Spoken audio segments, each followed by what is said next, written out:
Hey YouTubers, welcome to the second part of our Rockbass adventure. In this one we're going to show you how to put this skin that we previously took care of in part one. We're going to put it into a mold and we're going to fill this with my special paper mache mixture, and we're going to basically show you how this is done using, this is called the fish fill method. Fish fill, you can get different fish fills from different companies, but I prefer to make my own. And again, it's just doing commercial work. It just saves on shipping costs, and I use leftover shop materials. So, but yeah, it's just a fish fill. You know, you can get it from a lot of different supply companies. So here we go. We've done a couple others the similar manner, but in this one, we've got a rock bass mold here that was probably quite a bit bigger. yeah, quite a bit bigger, almost double in size of this one, but we're going to make it work. So what we're going to do here is we lined up our eye socket. Okay, we put that in there. Jaws are pretty much where they need to be. And what's critical on all these fish fill methods is when you take your stick here, you want to get in underneath. Listen to that. We're outside, can you tell? The middle of the day in northern Minnesota, and the owls are hooting. So anyways, back to what we're doing here. Got squirreled. Maybe that's why the owl's hooting. He got squirreled too. Anyways, or got a squirrel. So anyhow, we got our collarbone up over the top of our gill cover, just like that. We got the bottom of our throat about where we want to have it. I got a block of wood here. This is about 1/2 inch, 5/8 inch piece of plywood, and this is going to serve to help tamp our fill down, and especially in the thicker part of the fish. And then we're going to put this in as an insert so we can put a screw in here down the road. Whether we want to put this on a piece of driftwood or put a hanger on it, we'll have a good anchoring point.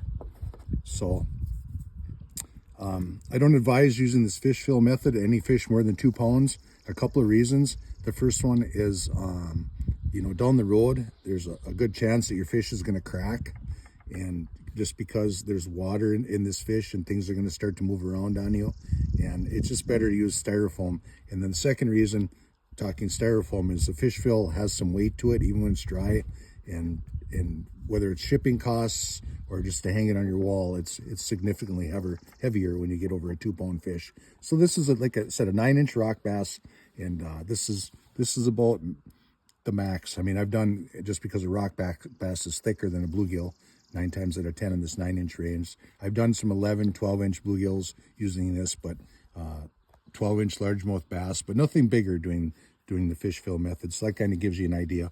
So we're going to do now. His head popped out.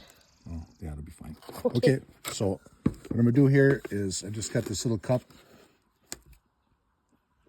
and I advise a respirator when you're working with this stuff. It does have plaster of Paris in there and other stuff like that, but I don't want to sound like Darth Vader from Star Wars, not to date me or anything, but I don't want to wear this respirator when I'm explaining what I'm doing here. So, you know, I got 2 scoops in there now. I'm probably going to go for 3.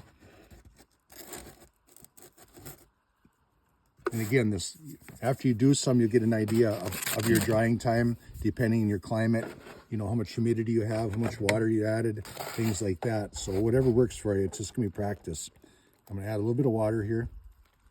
No, don't add too much water. You can add more water, but then if you add more fish fill because you added too much water, you're making too big of a batch, and then you're going to have waste. But like I said, what I like to do with the waste, the extra, all you have are small fish set aside that I can put this fill in, or I can, a lot of times you have a big game shoulder mount, you can put this fill on the skull cover plate. Sorry, another mosquito. I guess they're out today. Yeah, we're outside, and the mosquitoes are finally hitting. We're enjoying a little bit of warm weather in Minnesota. Instead of working inside the studio today, we just thought we'd take it out to the deck and you know, enjoy a little bit of the day and maybe make $1 or 2 and take you on an adventure. So thanks for hanging in there.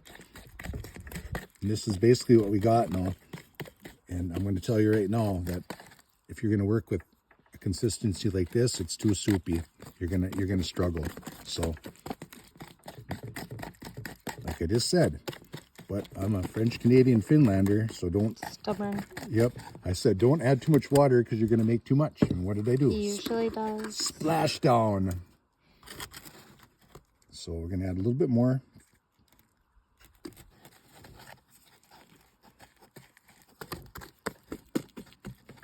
Of course, now outside in the sun, we're going to have to work fast. Yeah, this is going to dry a little bit quicker, but I'm guessing... Just so you know, but we do have where we do a bluegill.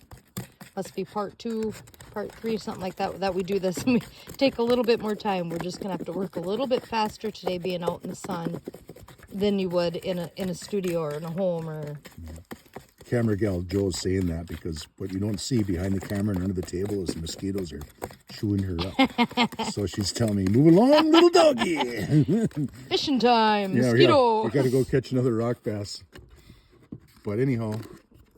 And yes, mosquitoes. He's like, no mosquitoes. That was just a curse word there. Mm-hmm. They've been biting me up. Yeah, they're here, but it's so beautiful day. It is. And I know this is just hard to hold the camera and swat the skeeters. Yeah, this is but we're usually you know, uncut, unedited. We're real, authentic, and this is like I always said this in all these videos that I've done. That just we like to pass this tradition along and show you how we do things. So we run into complication, and 9 times out of 10 we can overcome that. And we just Pompino. We just yeah. Except for the plaster mold of the Hawaiian ocean fish that we did, that we will never do again. But we know our way around freshwater fish, that's for sure. But anyways, we're starting to get this consistency to what we want. And I think I'm just going to have just about the right amount here. I don't think I'm going to have a lot of waste. Basically, I'm just mixing this up with a craft stick. And popsicle stick. I mean, it's a craft stick, but it's a popsicle stick. In case someone doesn't know what a craft stick is. It's an unused that's you. popsicle You're being stick. You're being sarcastic. I'm being sarcastic. Yeah. Sarcastic. There it is. Well, there's your joke. We always got to have one funny per episode. So anyway, that's where we're at on that. Now, the next thing we're going to do here is we're going to add this filler in this fish. And I like to keep these flaps open so I can really see what I'm doing here. You want to make sure you don't have a pool of water sitting down here, because when that dries, you're going to have a void between your paper mache mixture and your skin of your fish. Ooh, but this mixture they make does have a glue in it, so when we're done here, we're not going to have to sew this fish on the back side. It's actually going to adhere right to the skin when it dries, so we don't have to stitch this together. But when we do pull this out of the mold, there's going to be a drying process before we pin it out, and that's going to be in the third part, how we're going to pin this out. We're going to show you how to pin this out real easy. And we go to pull this out of the mold. It's kind of a critical little, you got a couple 3 minutes of time there to pose and do your final work with it as this stuff starts to set up. And then what we do is we wrap it in a wet towel and we refrigerate it overnight. And then tomorrow we'll come back and it'll be in part 3 how we pin this thing out, the fins and all that. Now you have to watch when you're doing this. See, make sure that throat latch. This has got to get up underneath there again. And this is an oversized mold. This isn't the right size, so you don't want to add too much fill like I did right here. But what we're going to do, we're just going to start working this. Okay, just like that. You don't want to overfill. Now, symmetry on the fish, you want to make sure you got, you don't want this too thick on the back. You don't want that way bubbled out like this, and on the other side, your spiny dorsal fin doesn't line up. You want to make sure you're even on both sides, so don't add too much fill. But like I said, now we're going to use this block here as a tamper. Okay, we're going to push this fill down. So again, we don't have a void between the mache and our skin. We're just going to settle that right in there like that. And what that does too, it helps push, the camera can see that, it helps push this mache up into this head cavity. You want to make sure that cavity, especially on a fish like this rock bass, the structure, the skeletal structure of this fish, there is a lot of cavity, head cavity space on these fish. So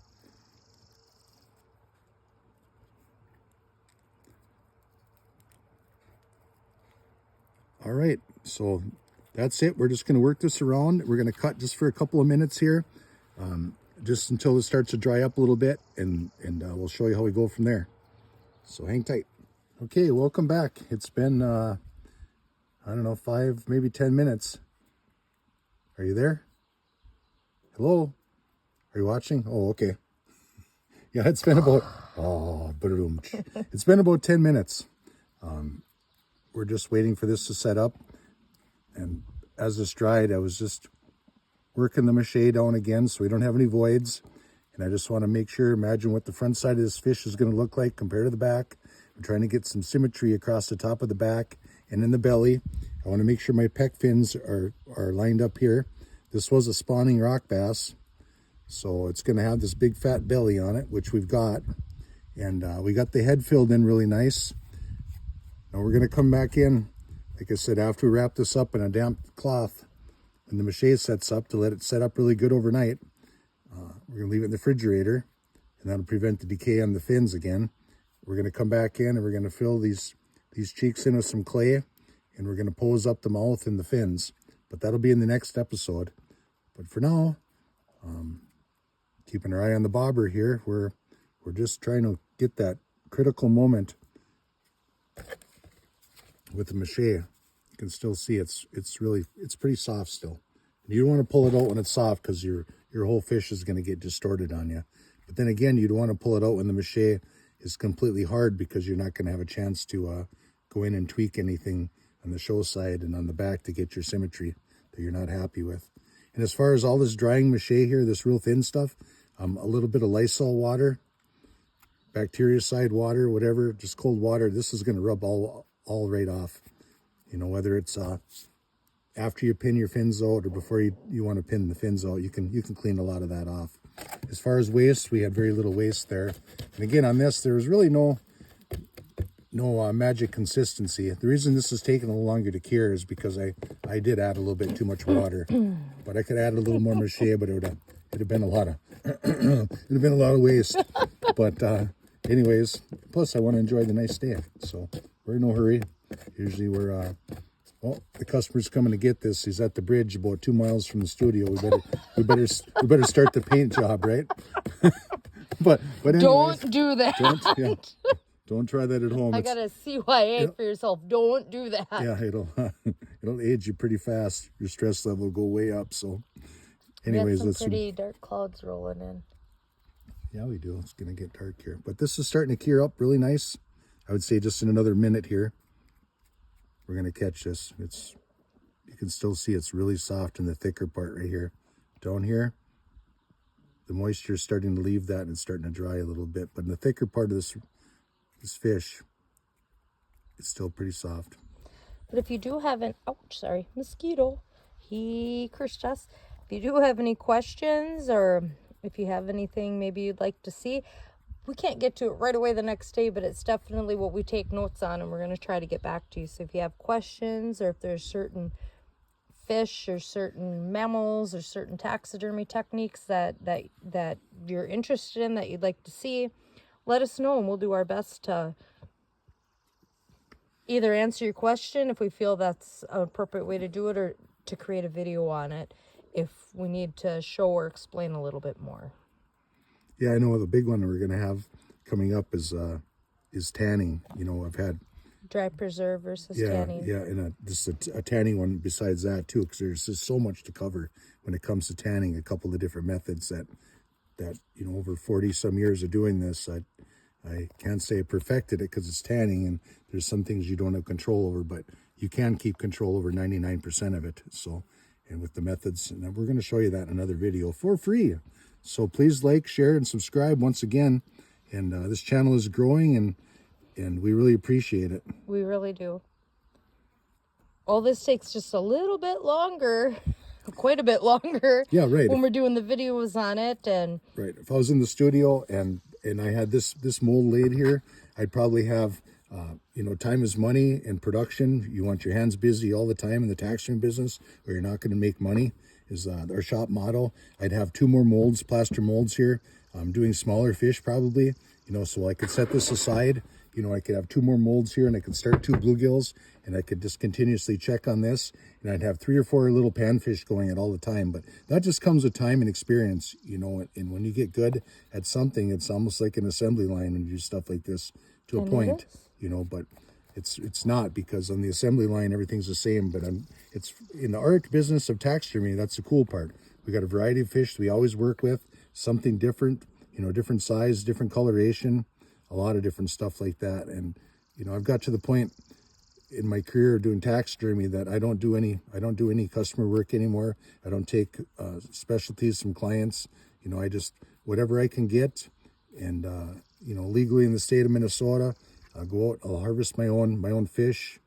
You know, I do some jackalopes, you know, my own snowshoe hares, things like that. I just do small things that I got back to enjoying it.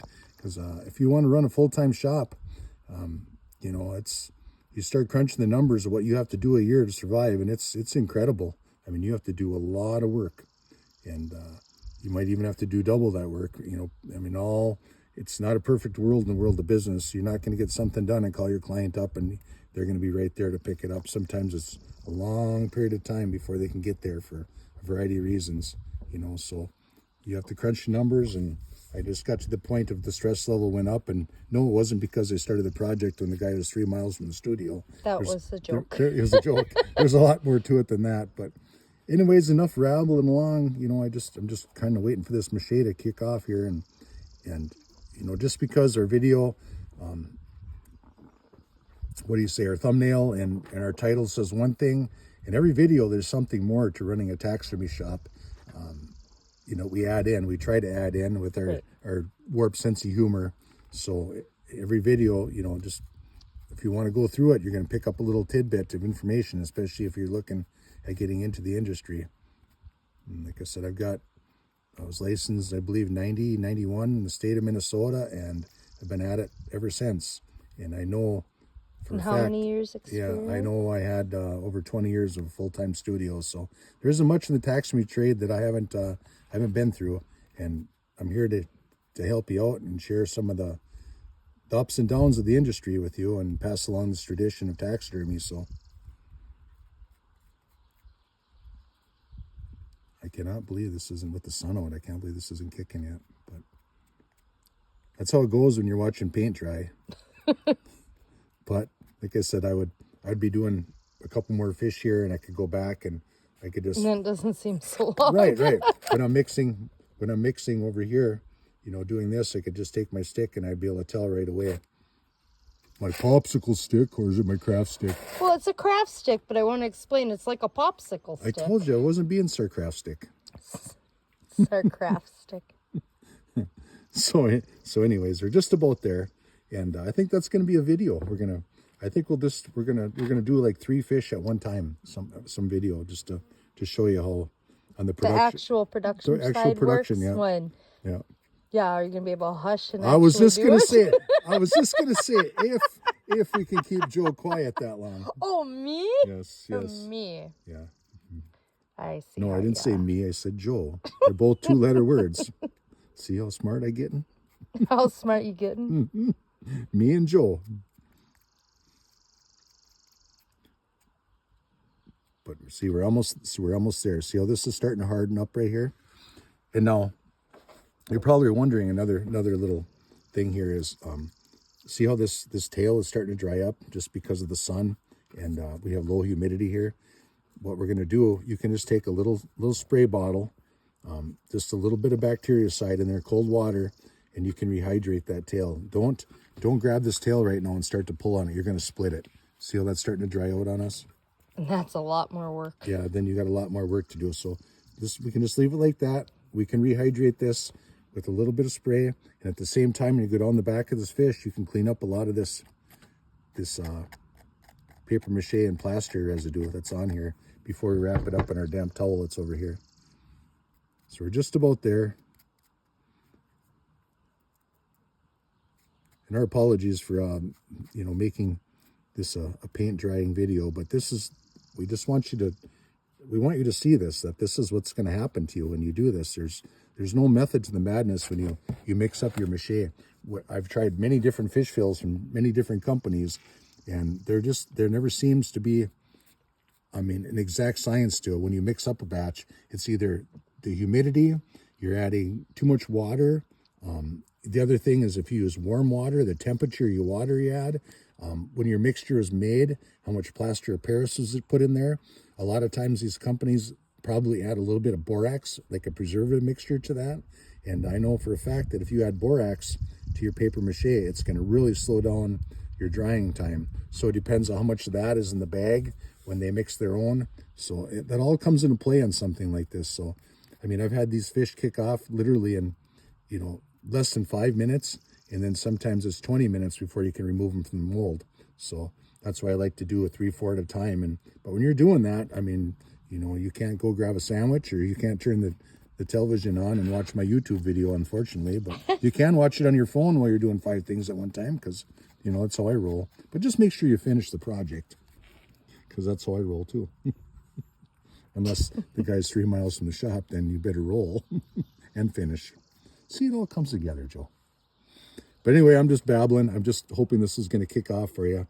Like I said, we want to do it live and unedited, not going, okay, we're at the right stage, and we flip it around, we move the mold out of your way, and you can see what's going on, and I have it looking all pretty and ready to go, and that's not what this is about. We want to actually see. We want you to see, if you're hanging around this long, you're interested. We want you to see what this all entails, not just cut, edit, and make it look pretty and go, there, we did that. No, it's even for professional taxidermists. You're monkeying with different chemicals and consistencies of plaster and different things, that it is what it is, so that's the main objective of this whole thing, is we're trying to be real about it and authentic, and this is just how it works.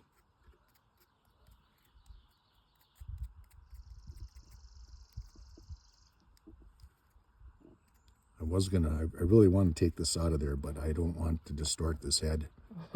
If you pull this out of the mold right now, if you pull this out, you can see you're gonna pull the head right off of that body, because it's just too wet up in that area.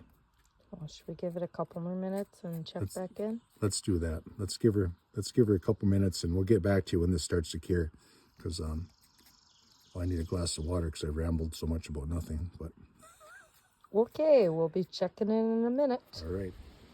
Okay, our fish is starting to firm up here pretty good. It's a little bit soft right in here, but we're gonna pull this out of the mold now. We had some rain coming in. Yeah, the clouds moved in quick. But so what we're gonna do is just want to get rid of that excess back there while it's still soft. Pull this. Now you want to make sure that's firm enough that when you grab this fish, you don't make imprints from your hand on the show side of the fish. So we got to handle this careful. And that's going to be the curve of our fish, basically. Came out pretty good. What we're going to have to do is we're going to have to put a little clay in this tail right here to help form out that transition. But these pec fins, all this lined up really nice. Down in here, we got a fat belly, but it was a fatty. And that's what I was telling you, across the top of the back, you want that symmetry. You see that? We got the same on the front and on the back. If we'd overfilled this, it had a big bulge and a bubble on the back side of here. Okay, and the only issue we have with this is we didn't fill up the head quite enough, so we got a cave in right here, but that's no big deal. We can fill that in with some clay, to pop that out just like that. So that's not going to be an issue. So now what we're going to do is we're just going to wrap this up in a wet towel for the night, put it in a cold climate refrigerator, and in the next one, part 3, we're going to show you how to fill the clay in here, how to fill the cheeks in, how to fix this up in a real simple method for pinning out all these fins. So we're going to leave it just like this. I'm pretty happy with that. It's a little bit soft, but we don't have any lumps and bumps and anything out of the ordinary. I don't think it all looks good. So that's it. So stay tuned for part 3. Thanks for watching our paint dry session. But I hope you learned a lot. I'm sure you did. If you hang with us, like I said, even especially in our fish skinning videos and all that, I wander off on business practices and skills and things totally out of the box. Sprinkles. So yeah, we're getting sprinkled. But anyhow, so you know, hang with us in all our videos. I mean, everything, just because it's a fish skinning video or whatever doesn't mean you're going to pick up a tip or a trick on something, like I said, totally out of the box that is taxidermy business related or off another subject to taxidermy. So like I said, appreciate it. Thanks again. We're going to get out of the rain. Have a good one.